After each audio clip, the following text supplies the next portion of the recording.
Father God, in the midst of every storm raging in my mind, every anxious thought, every restless night, every fear I cannot name, I come to you. Your word declares in Psalm 23, He leads me beside still waters.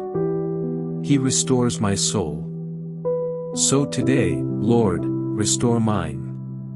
Let your peace, that passes all understanding, silence every noise inside me. Calm every wave of worry. Still every storm of fear.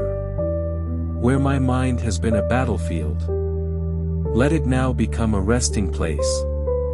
Where anxiety has stolen my sleep, let your presence bring me rest.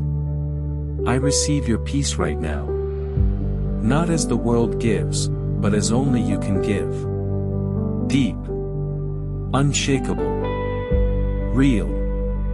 I am calm because you are in control. I am still because you are God. And it is well with my soul.